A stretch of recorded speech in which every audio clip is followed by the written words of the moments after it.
hukumnya sholat gerhana? Ayo, apa? Sunnah apa? Ayo. Sunnah apa? Apa nih? Sunnah muakkad. Sunnah muakkad itu apa? Sunnah muakkad, sunnah yang dianjurkan atau yang dikuatkan. Sholat gerhana itu boleh dilakukan secara berjamaah maupun sendiri. Terus sekarang, bagaimana tata cara sholat gerhana? Sholat gerhana itu sama dengan sholat yang lainnya. Yang membedakan, dalam satu rakaat terdapat 2 bacaan Al-Fatihah, 2 bacaan surat pilihan, dan 2 kali ruku. Seperti ini ya, saya katakan. Kita mulai dari takbir. Allahu Akbar. Kita membaca surat Al-Fatihah. Terus kemudian kita membaca salah satu surat pilihan. Harus lebih panjang surat pertama dari surat berikutnya. Ya. Kemudian kita ruku. Allahu Akbar. Nah, membaca ruku terus. Tidak kita bersedekap lagi membaca surat Al-Fatihah, surat pendek ya, pilihan lebih pendek dari surat pertama. Kemudian ruku. Tidak sampai orang aja, kemudian baru sujud ya. Bacaan gerakannya sama dengan sholat yang lainnya. Yang membedakan itu tadi ya. Terdapat 2 bacaan Al-Fatihah, bacaan surat pilihan dan ruku dalam 1 rakaat. Sholat gerhana dilaksanakan 2 rakaat ya. Terus apa sih hikmah dari pelaksanaan sholat gerhana? Yang pertama, mengingat kebesaran Allah ya. Kenapa? Karena gerhana itu kan fenomena alam yang langka. Jadi itu kan merupakan salah satu tanda-tanda kebesaran Allah. Terus yang kedua apa?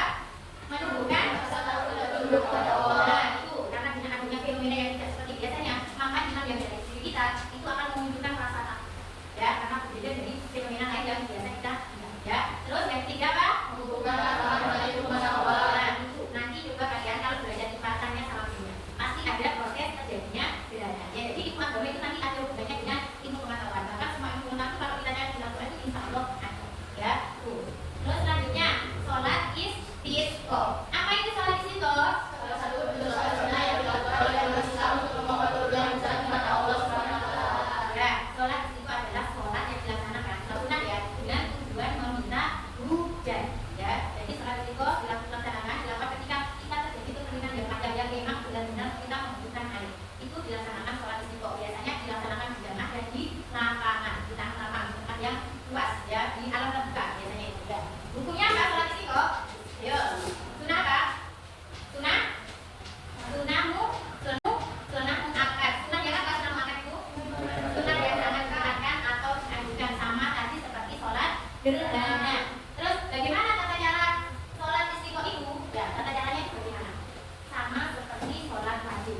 Cuma dalam sholat istisqa itu kan ada 2 rakaat. Di rakaat pertama takbirnya 7 kali. Di rakaat kedua takbirnya 5 kali. Sama gerakannya dimulai dari takbiratul ihram, ruku, sujud, duduk, terus kemudian salam ya. Terus selanjutnya hikmah pelaksanaan sholat istisqa. Yang pertama apa? Meningkatkan takwa dan penghambaan kepada Allah. Berarti kita ketika meminta hujan melaksanakan sholat istisqa itu kan kita meminta ya. Berarti kita itu menghamba. Kita hanya sebagai hamba ya. Tidak punya kekuatan apa-apa dibandingkan Allah. Terus yang kedua, membalas hubungan sosial. Apa itu? Jadi ketika sholat istisqa itu kan sholat berjamaah ya. Jadi kita itu kan ketemu dengan sesama manusia, jadi jadikan satu. Kita kan juga membutuhkan air, artinya dengan kebutuhan yang sama itu ikatan sosial kita terbentuk ya. Terus meningkatkan kesadaran lingkungan. Nah ini contohnya apa? Kita kan biasanya kalau menggunakan air, pas air banyak semaunya, ya kan? Nah ini ketika kita terjadi kekeringan, nah nanti kita sendiri yang makanya ketika ada air kita tidak boleh bolos-bolos menggunakan, harus digunakan sesuai dengan kebutuhan kita ya. Terus selanjutnya yaitu sholat jenazah ya. Apa itu sholat jenazah? Nah, sholat jenazah itu sholat yang dilakukan untuk mendoakan sesama muslim yang telah meninggal dunia. Sama ini salah satu kewajiban kita sebagai seorang muslim ya. Terus hukumnya apa?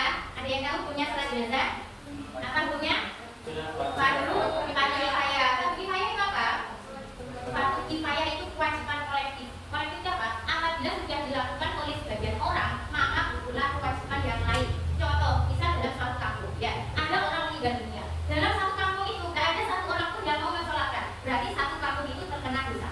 Tetapi kalau misal dalam satu kampung itu ada yang meninggal, cuma sebagian yang itu mensolatkan, berpula kewajiban yang lain sehingga itu mensolatkan tidak terkena dosa. Karena sudah dibagi oleh sebagian orang tadi. Itu namanya fardu kifayah. Berarti ya, tahu ya hukum-hukumnya, ya.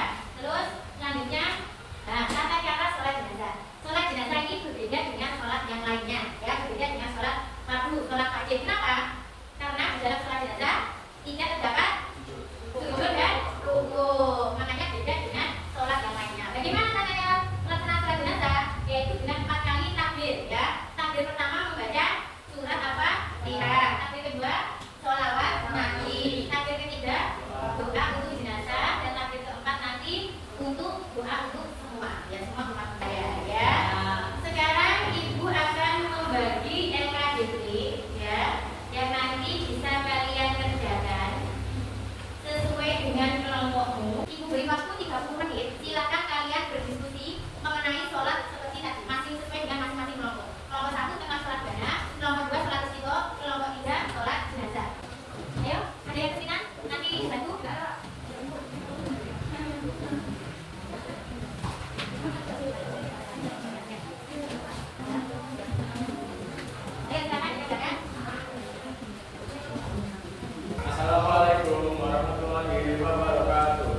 Sholat gerhana disyariatkan dalam Islam berdasarkan hadis. Yang melaksanakan amal selawat Islam menjadikan akan menjadikan dosa.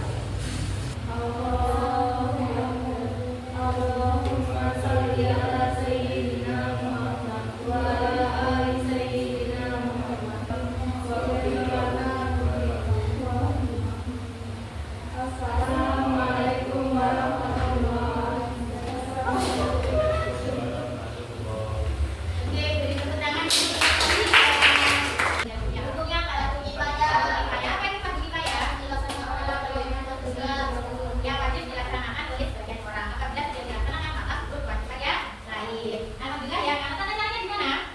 Sholat jenazah dengan mewakili takbir yang tidak ada rukuk dan sujudnya. Takbir pertama membaca Alhamdulillah. Takbir kedua Alhamdulillah. Takbir ketiga Alhamdulillah. Takbir keempat intinya. Tadi sudah kita lalui bersama, sudah simpulkan bersama. Sekarang bagaimana pelajaran yang kita pelajari ini? Bagaimana perasaan? Apakah sudah bisa memahami materi hari ini? Ibu berharap ya materi yang kita pelajari hari ini tidak sekedar teori, jadi dipraktekkan dalam kehidupan sehari-hari. Contohnya nanti kita sudah gerhana, nanti kita harus dianjurkan apalagi sebagai umat muslim yang melaksanakan sholat gerhana. Kalau kalian kan sudah mempraktekkan, sudah tahu bagaimana caranya, jadi tidak dipraktekkan. Nanti ketika misal dalam kehidupan kita sudah tahu ya terjadi musibah, terjadi kemarau yang sangat panjang, kita membutuhkan air, kita harus melaksanakan sholat istiqomah. Atau ini yang lebih penting, sholat jenazah yang sering kita jumpai dalam kehidupan kita, ya kan? Nanti biasanya ada orang terdekat ada bukan siapapun ya, kalau kita ada waktu silakan untuk ikut sholat jenazah ya. Jadi harus kita praktekkan sendiri karena kalian kalau mempraktekkan insya Allah yang kalian dapat tidak akan hilang, dan selain itu kita juga mendapat pahala ya. Jadi anak-anak untuk apa namanya pertemuan yang akan datang nanti kita akan membahas tentang sejarah kebudayaan ya. Jadi nanti silakan dipelajari di rumah sebelum kita belajar di depan ya. Ada yang mau bertanyakan sebelum itu sudah ya? Sudah paham semua ya? Nah itu tadi pesan saya dipraktekkan kita dalam kehidupan sendiri biar ilmu yang kita punya itu bermanfaat ya. Itu saja ya anak-anak, kita akhiri pelajaran hari ini dengan bacaan alhamdulillah dan doa penutup majlis. Alhamdulillah.